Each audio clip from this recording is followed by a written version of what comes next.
MJ times में आपका स्वागत है। ताज़ा खबरों को देखने के लिए बने रहे। वाराणसी का चुनाव प्रशासन पूरी तरह भाजपा प्रत्याशी प्रधानमंत्री श्री नरेंद्र मोदी के इशारों पर उनके चुनावी लाभ में पक्षपातपूर्ण भूमिका निभा रहा है। इसके बड़े उदाहरण हैं श्री मोदी के नामांकन पत्र के कई कालबों में वांछित सूचना नहीं भरे जाने के बावजूद आपत्तियां आमंत्रित किए बिना उनके पर्चे को जाव में एक तरफा वैध घोषित करना, रुद्राक्ष सांस्कृतिक कन्वेंशन सेंटर को चुनावी राजनीतिक संवाद के लिए श्री मोदी को आवंटित होना और उनके आने जाने एवं रोड शो के मार्गों पर विशेष सज्जा एवं रोशनी आदि में शासकीय एवं अर्ध शासकीय निकायों द्वारा व्यय के अलावा प्रत्याशी द्वारा बसों, अन्य वाहनों, फूलों आदि पर किए गए भारी चुनावी धन व्यय की अनदेखी करना आदि। ये सब प्रधानमंत्री की विशेष कृपा से लगभग 5 वर्षों से एक ही स्थान वाराणसी में महत्वपूर्ण पदों पर तैनात रखे गए एक शीर्ष उच्चाधिकारी के दबाव में हो रहा है, जिन पर विगत चुनावों में भी पक्षपात के आरोप लगते रहे हैं। उन्हें यहां से हटाए जाने की मांग छोटाऊ कांग्रेस कमेटी ने चुनाव आयोग को पत्र लिखकर की है।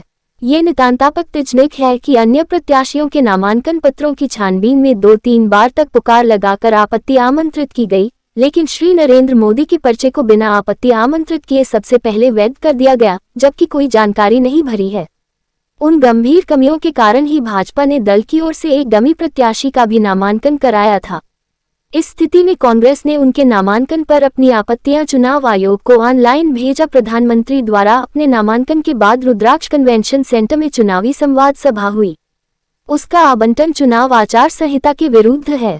भारत जापान के बीच सांस्कृतिक संवर्धन करार के तहत जापान सरकार के धन से बनी वो पब्लिक प्रॉपर्टी है, जिसे एक निजी कंपनी संचालित करती है। सांस्कृतिक शैक्षिकी आयोजनों के लिए प्रयुक्त होने वाले उस परिसर का प्रयोग पहली बार राजनीतिक लाभ के लिए प्रशासन के दखल से हुआ, जबकि शासन अनुदानित निजी कॉलेज आदि भी चुनाव प्रचार के लिए प्रयुक्त नहीं होते रहे हैं। रुद्राक्ष का आवंटन यदि भाजपा प्रत्याशी को हुआ है, तो नियमों को शिथिल कर किसने होने किया, इसकी भी जांच कराने के साथ साथ चुनाव आयोग ये सुनिश्चित करे कि बिना रियायत निर्धारित शुल्क जमा हुआ या नहीं। नामांकन इवेंट व्यय प्रत्याशी के निजी स्वाते में जुड़ रहा है कि नहीं। साथ ही यह भी सुनिश्चित करे कि चुनाव में उन्हीं शर्तों पर अन्य दलों एवं उम्मीदवारों को भी रुद्राक्ष कन्वेंशन सेंटर का आवंटन किया जाए। विकास यादव की रिपोर्ट, वाराणसी। कौन सी योजना मैं बता रहा हूँ। एक इनको परियोजना का पिछली बार उद्घाटन किया मोदी जी ने। कौन? रामनगर में बंदरगाह बना है। रामनगर में 10,000 करोड़ रुपए का हल्दिया से प्रयागराज की योजना बंदरगाह बना है। आप बताइए कितने व्यापार वहां से हुए, कितने लोगों ने व्यापार वहां से किया। एक बड़ी योजना वो थी बनारस में, जिसे लगा कि बहुत बड़ा रोजगार बनारस को मिल गया। जनता को बेवकूफ समझ रखा है। गंगा जी में पानी ही नहीं है और बिना गंगा जी के पानी का नैया कहां से चली भैया बतावा। जनता को बेवकूफ समझ रखा है। पूरा का पूरा आप बालू भरा है गंगा जी में, सफाई हुई नहीं।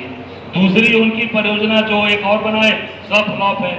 एक तो मैं जान गया, बाकी आप बता सकते हैं कौन सी योजना है जिसका उन्होंने उद्घाटन किया हो, जिससे आम जनता को नौकरी मिल गई, आम जनता को राहत मिल गई, आम जनता को सुविधा मिल गई, या आपके किसी रिश्तेदार परिवार को या मेरे किसी रिश्तेदार या परिवार को या किसी भी टैलेंटेड बच्चे को उसमें काम मिल गया हो। एक मुझे बता दीजिए योजना 10 साल में, बता दें मुझे आप। जो भी टैलेंटेड बच्चे को टोटो को छोड़कर अलावा कोई काम मिल गया तो मुझे बता दिया जाए।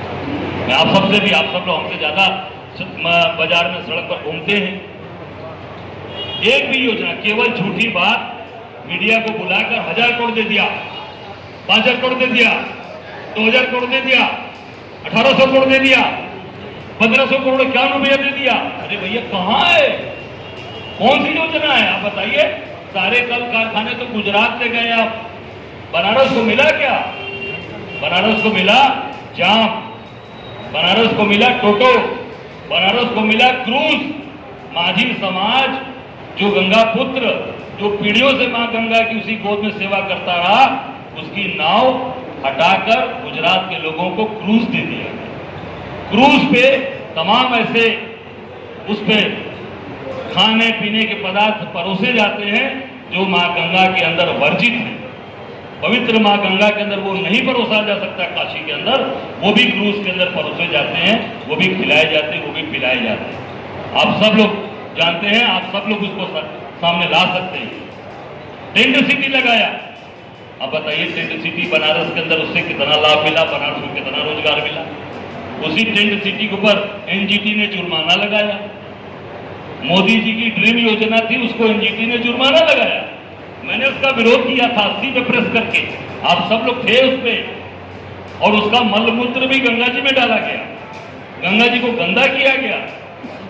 पूरी तरीके से बनारस की जो पवित्रता है, बनारस की जो धार्मिक मान्यताएं हैं, उसको खत्म किया। बनारस कभी भी पर्यटक नगरी नहीं रहा।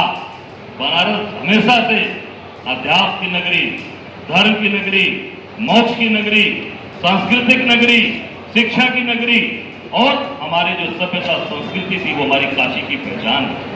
उसको खत्म करने का आपने पूरा प्रयास किया। कितने मंदिर तोड़ डाले। शनि भगवान का मंदिर, आप सब लोग पक्के महाली हैं दीपक जी, शनि भगवान का मंदिर कहां गया? मां पूर्णा का मंदिर जो अंदर विराजमान था उसको तोड़कर किनारे बैठा दिया गया। मां पार्वती का मंदिर तोड़कर किनारे बैठा दिया। क्या हिंदू धर्म में मंदिर हट जाते हैं तो उसको पुनः स्थापित किया जा सकता है? वो मंदिर खंडित हो जाते हैं, उनको गंगा मैया में प्रभावित होती है। आपने लक्ष्मी नारायण जी का मंदिर हटाया, आपने मुक्तेश्वर महादेव का मंदिर हटाया, आपने भगवान महादेव की कचहरी हटाई, और सबसे बड़ा महापाप किया, अक्षय वट वृक्ष को काट कर गिरा दिया, खत्म कर दिया। हमारी बनारस की जो धार्मिक मान्यताएं हैं, हमको ऐसा मॉल नहीं चाहिए, हमको ऐसा पर्यटक स्थल नहीं चाहिए जो हमारी सांस्कृतिक, हमारी धार्मिक को खत्म कर दे। अरे हमारे आध्यात्मिक